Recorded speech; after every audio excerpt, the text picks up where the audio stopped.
মন্দিরটা অনেকটাই ভেতরে, আমরা তো প্রথমে চিনতেই পাচ্ছিলাম না, সবার কাছে শুনে টুনে তারপরে আসলাম। একটা গলির মধ্যে দিয়ে এখন যাচ্ছি।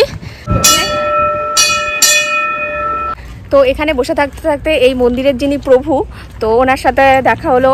উনি অনেক কথা মানে বললেন, বোঝালেন এই ভগবান সম্পর্কে, ইসকন সম্পর্কে। আর ইচ্ছা হচ্ছে যে আমরা আবার একটু ঢিল বাঁধার ইচ্ছা আছে, ওখানে আবার ঢিল বাঁধার একটা ব্যবস্থা আছে।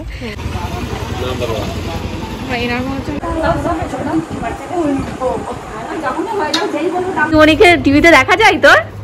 হ্যাঁ হ্যাঁ হ্যাঁ, তোমাকেও দেখা যাবে টিভিতে।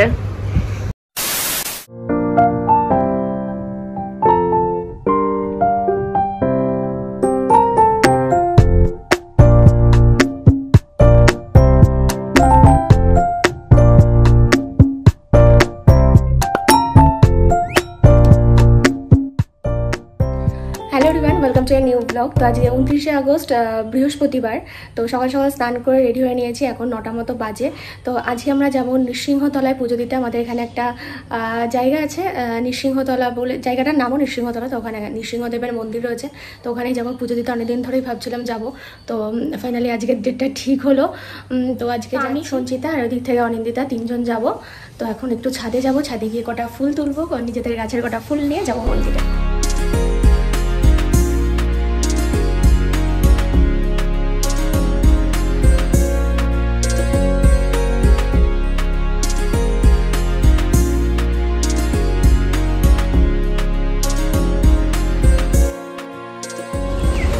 তো পাশেই তো এখানে ফল মিষ্টি এগুলো দোকান আছে, তো আমরা ফল মিষ্টি কিনেও নিয়েছি।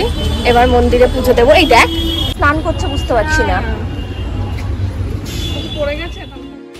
পুজোতে মোটামুটি যা যা জিনিস দিতে হয় সেগুলো সবই মন্দিরের আশপাশ দিয়ে ছোটোখাটো করে দোকান রয়েছে। তো আমরা এখন একটা দোকানে আসলাম, যেখান থেকে আমরা ঘিয়ের প্রদীপ নিলাম। ঠাকুরকে দেখানোর জন্য একটু ঘিয়ের প্রদীপ আর ধূপকাঠি এই দোকানটা থেকে নিয়ে নিলাম। এছাড়াও দেখো এই দোকানে বিভিন্ন রকমের মালা রয়েছে, তারপর প্রসাদ রয়েছে যেগুলো ঠাকুরকে প্রসাদ হিসাবে দেওয়া যায়। ঠাকুরের বিভিন্ন ফটো রয়েছে, তুলসীর মালা, অনেক কিছুই রয়েছে।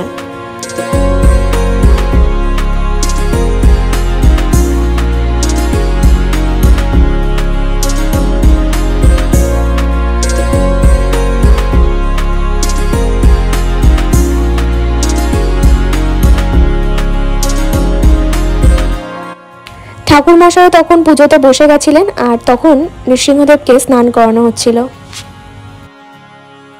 তো আমাদের নৃসিংহতলায় পুজো দেওয়া তো হয়ে গেছে। এখন আমরা নৃসিংহতলার পাশে একটা নতুন জগন্নাথ মন্দির, মানে ইসকন মন্দির হয়েছে আর কি, তো সেই দিকেই যাচ্ছি।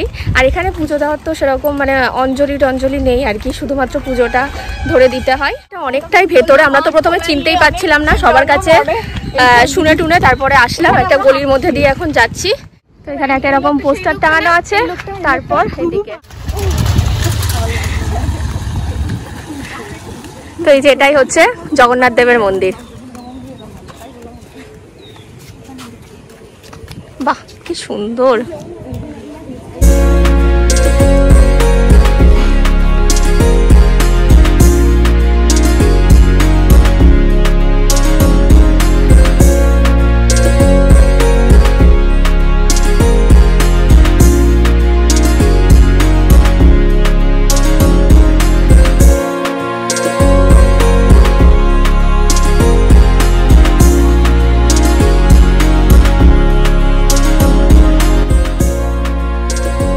প্রথমবার আসলাম আর এত ভালো লাগলো এসে জায়গাটা।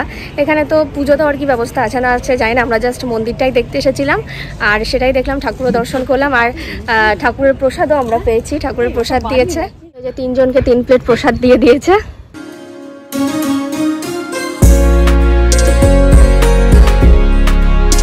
থাকতে থাকতে এই মন্দিরের যিনি প্রভু, তো ওনার সাথে দেখা হলো।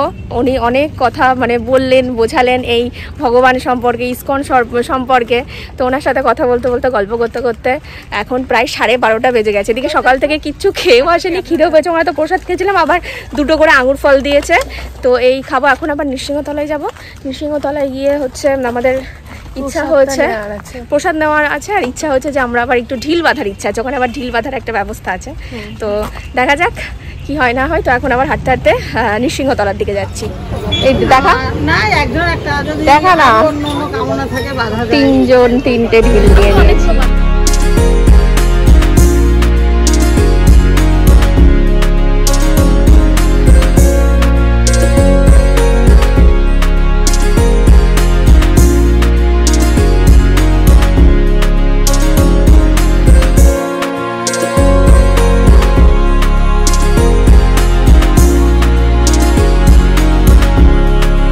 মন্দিরের চারপাশটা এত সুন্দর, গাছপালা দিয়ে ছায়া ঘেরা একটা জায়গা, পাশে একটা ঝিল মতো আছে।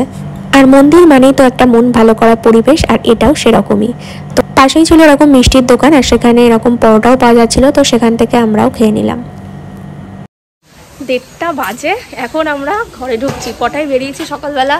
9টায় বেরোলাম, আর এখন 1:30টায় ঘরে ঢুকলাম। 9টা না, 9:30টায় বেরিয়েছি।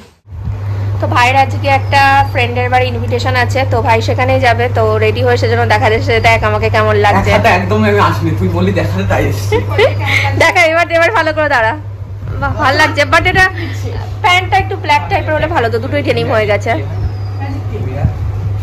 Okay bye. তো সন্ধ্যাবেলা বসেছিলাম একটু পড়াতে বোনের স্টুডেন্টকে। ওর শরীরটা একটু খারাপ ছিল, যার কারণে ওর স্টুডেন্টকে আমি পড়িয়ে দিচ্ছিলাম।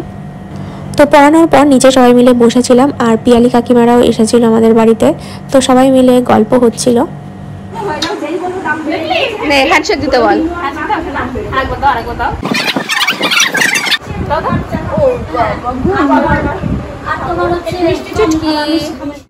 সঞ্চিতা এখানে পড়াচ্ছে দুটো স্টুডেন্ট। একটু বড় করে দে উপরের গোলের দীর্ঘিটা। পড়াশোনা করছো? কই দেখি, একটু তাকাও। লজ্জা পাচ্ছে। ও আবার সঞ্চিতার ব্লগ দেখে, আবার বলে যে কি বলে বল। ম্যাম তোমাকে টিভিতে দেখলাম।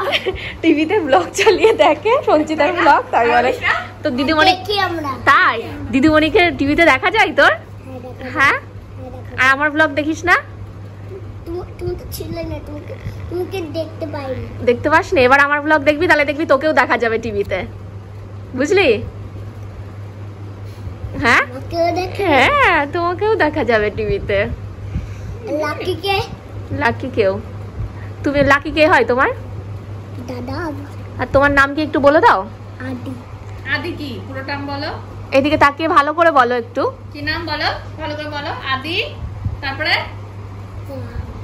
হ্যাঁ বলো আদি সাহা, সুন্দর করে বলো। লাকি আদি। আর কোন ক্লাসে পড়ো তুমি? নার্সারিতে। বাহ, ভেরি গুড।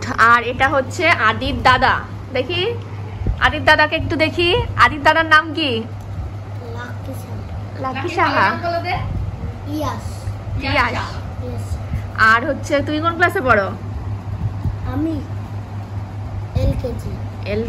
এলকেজি। আর এটা নার্সারি। এই ওর নাম, ভালো নাম পিয়াস। তোর ভালো নাম কি? হ্যাঁ, ইয়াস। ও আচ্ছা, আমি ভাবছি পিয়াস। আচ্ছা, ওর ভালো নাম ইয়াস। আর তোর ভালো নাম? ওর একটাই নাম। ও, ওর আদি। কিন্তু ইয়াসের সাথে আদিটা তো ম্যাচ হলো না। রাতের বেলা খাওয়া দাওয়া কমপ্লিট করার পর আবার ক্যান্ডিকে নিয়ে শুরু হলো সবার খেলা আড্ডা। তো চলো আজকের ব্লগটাও তাহলে এ পর্যন্তই রাখছি। কেমন লাগলো অবশ্যই কমেন্ট করে জানিও। ভালো লাগলে একটা লাইক করো। খুব শীঘ্রই দেখা হচ্ছে নেক্সট ব্লগে। বাই।